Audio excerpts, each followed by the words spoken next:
दोस्तों नमस्कार। 4PM गुजरात पर आप सभी का बहुत बहुत स्वागत है। मैं हूं आपका दोस्त मयूर जानी। दोस्तों इस वीडियो में हम जो बात करने वाले हैं वो हालांकि आपने कोई और दूसरे प्लेटफॉर्म पर भी सुनी होगी, पर वो चाहे कहीं और हुई भी हो, पर हमको भी ये बात करना लगता है कि जरूरी है, क्योंकि बात कुछ ऐसी है। कुछ मुद्दे ऐसे होते हैं जिस पर एक साथ सभी मिलकर बात करें तो अच्छा रहता है, तो हम भी कर रहे हैं। ठीक है। वो ये है कि मोहन भागवत साहब, संघ के सुप्रीमो, सरसंघ चालक, वो गए झारखंड। झारखंड में जो उनके स्वयंसेवक है गांव के, उन सबके, उनको वहां पे वो संगठन का मेला लगा, वहां पे सबको गैदर किया गया था। वहां पे उन्होंने संबोधन किया और संबोधन में उन्होंने कुछ बातें ऐसी की जो कि एक तरह से इशारा कर रही थी हमारे प्रधानमंत्री नरेंद्र मोदी साहब की जो एक प्रकृति है, उनकी जो एक फितरत है, उनका जो एक नेचर है, और उसके चलते उन्होंने जो चुनाव से पहले कुछ अजीब सी बुद्धि का प्रदर्शन करते हुए, हालांकि कांग्रेस इसको बैल बुद्धि कह रही है, खैर वो कांग्रेस है, वो विपक्ष में है, वो कुछ भी कह सकती है, वो चलता रहेगा, पक्ष विपक्ष का, पक्ष प्रतिपक्ष में वो सब चलता रहेगा। लेकिन हम जो है उसको कहते हैं कि कुछ अलग तरह की बुद्धि का प्रदर्शन किया, जिसमें उन्होंने ये भी कह दिया कि मुझे लगता है कई बार कि मैं तो नॉन बायोलॉजिकल हूँ। जेपी नड्डा साहब ने कह दिया था कि ये तो देवों के देव हैं, ये नरेंद्र नहीं सुरेंद्र हैं। वो अयोध्या ट्रस्ट के जो भाई साहब थे, उनका नाम अभी दिमाग में नहीं आ रहा है मुझे, उन्होंने कह दिया था कि साक्षात विष्णु का अवतार है। ये सब बातें चुनाव से पहले हो चुकी। अब जो है मुझे लगता है, हम बहुत सारे मेरे जैसे लोगों को लगता है कि मोहन भागवत साहब ने उस झारखंड में अपने स्वयंसेवकों को संबोधित करते हुए जो दो चीजें कही, मुझे वो बड़ी महत्वपूर्ण। एक मैं पहला जो दिखाऊंगा, सुनाऊंगा आपको, ये है उन्होंने कहा कि मानव होने में, और वो एक शरीर के रूप से आप मानव हो सकते हैं, है ना, लेकिन अगर जब तक आप में मानवता नहीं है तब तक वो शरीर सिर्फ शरीर है, आप फिर मनुष्य नहीं बन सकते। ऐसा कुछ कहा है उन्होंने।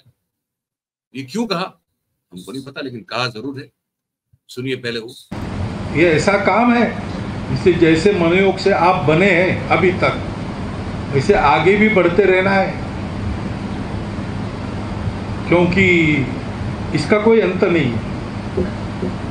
आगे बढ़ने का कोई अंत होता है क्या? इतना आगे जिसका कोई छोर नहीं, जहां पूर्णता ही मर्यादा हो, सीमाओं की डोर नहीं। विकास एक ऐसी चीज है, यहाँ तक विकास करना सोच के विकास किया, वहां गए, वहां पहुंचने के बाद दिखता है कि इसके भी आगे है, तो मनुष्य है लेकिन मानवता नहीं, इंसानियत नहीं है। वो मनुष्य बन जाए असली पहले, तो वो मनुष्य बन जाए असली पहले, जब उसमें मानवता आएगी तो फिर वो सही में असल में मनुष्य होगा। वो जो आजकल हम देख रहे हैं ना, ट्रेन कहीं कोई भी जगह पे ट्रेन जो है, कहीं भी एक्सीडेंट हो रहा है, पुल गिर रहे हैं, टूट रहे हैं, हवाई अड्डों की छतें जो है वहां पे लीक हो रहा है, चलती ट्रेन में लीक हो रहा है, प्लेन में हमने दृश्य देखा, एरोप्लेन में कहीं हमने एक दृश्य देखा कि वहां पे लीकेज हो रहा है। और थोड़ी सी बारिश में जो है महानगरों के हालात इतने खराब हो जा रहे हैं।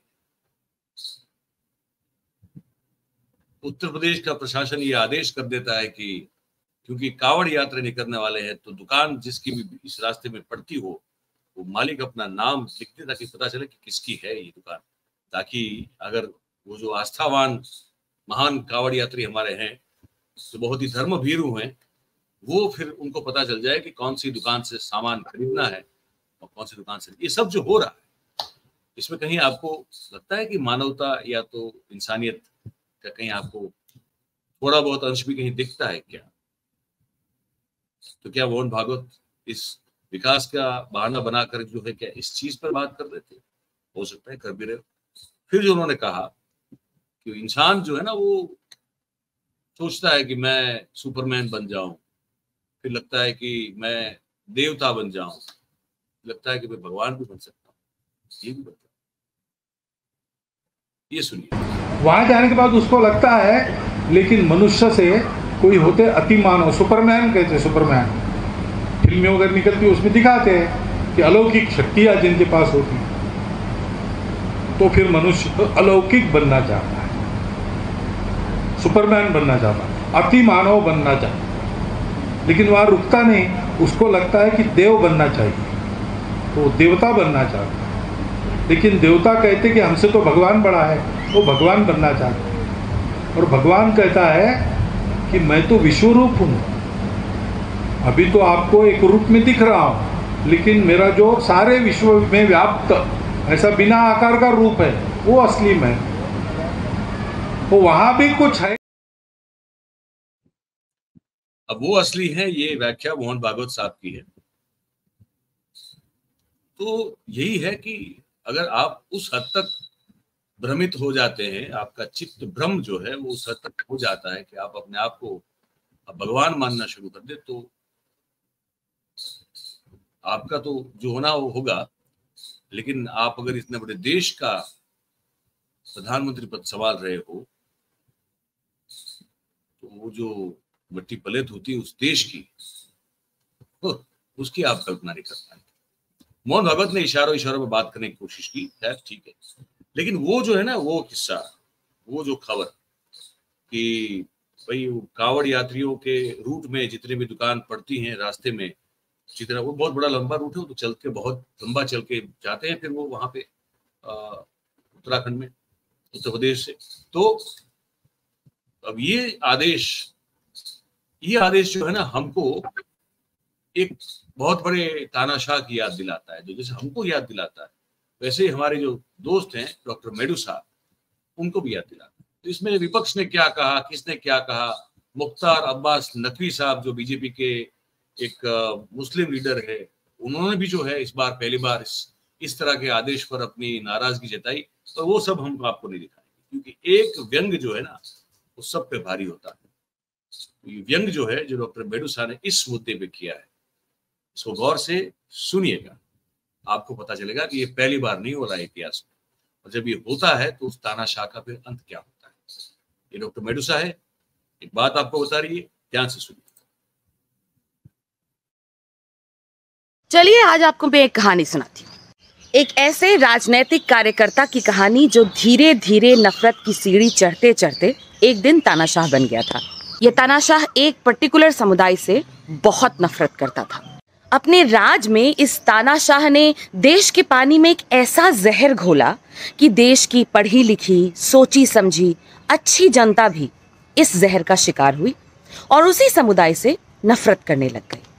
इनफैक्ट इतनी नफरत कि सरेआम हो रहे उनके कत्ल को भी अनदेखा कर दिया जा रहा था। समुदाय में से किसी की मौत भी होती थी ना, तो मीडिया में इसकी चर्चा भी नहीं होती थी। इनफैक्ट मीडिया तो फुल टाइम इस कोशिश में थी कि गलती समुदाय वालों की ही निकले। तानाशाह आए दिन उस समुदाय को परेशान करने और शायद अल्टीमेटली खत्म करने के सपने देखता रहता था।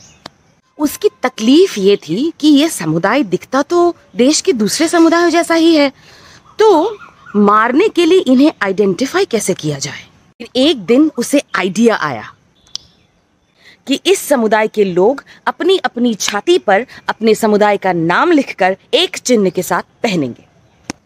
फरमान जारी हो गया और लोग सरकार के आदेश का पालन करने के लिए अपने घरों पर, अपनी दुकानों पर और अपने शरीर पर अपने समुदाय के नाम का चिन्ह पहनने लग गए। बाकी देश के अच्छे और पढ़े लिखे लोगों को लगा सरकार का रूल है, नियम है, मानना तो पड़ेगा ही, इसमें कौन सी बड़ी बात है। ये था आइडेंटिफिकेशन। आइडेंटिफिकेशन के बाद आया बॉयकॉट। इस चिन्ह को पहनने वाले लोग, इस चिन्ह के साथ रही दुकानें, सबका बॉयकॉट होने लग गया। और कुछ वर्षों में तानाशाह और उसके अनुयायियों ने इन सभी लोगों को झुंड बनाकर गैस चेंबर में भरकर उन्हें मार डाला। ओह, मैं नाजी जर्मनी के हिटलर की बात कर रही थी, जिसने 1939 से 45 तक जूविश बैजेस का प्रकरण शुरू किया था, जिसमें जूस को अपने आप पर एक बैच और अपनी दुकानों पर, अपने घरों पर बैच लगाना पड़ा था। आइडेंटिफिकेशन के लिए? आपको क्या लगा मैं हमारे वाले की बात कर रही हूँ? Nazi Nazi.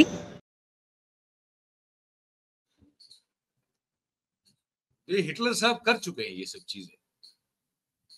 ये इतिहास में ये अंकित है, ये दर्ज है। व्हाट्सएप यूनिवर्सिटी से अगर आप जो उसी में अभी भी जो है पढ़े हुए हैं तो बाहर निकल के जरा किताबें जो है उस दौर की पढ़िएगा, आपको बहुत सारी चीजें जानने समझने होगी। लेकिन ये हो चुका है, ये आइडेंटिफिकेशन करना ज्यूज का, और उसके बाद फिर उनको होलोकास्ट करना, गैस चैम्बर में उनको फेंक देना, पता नहीं कितने कितने ज्यूज की जो है वहां तो फिर हत्या भी हो गई थी। तो शुरुआत ऐसे ही हुई थी आइडेंटिफिकेशन करके, जैसे अभी हुई ना कि भाई कांवड़ यात्री निकल रहे हैं,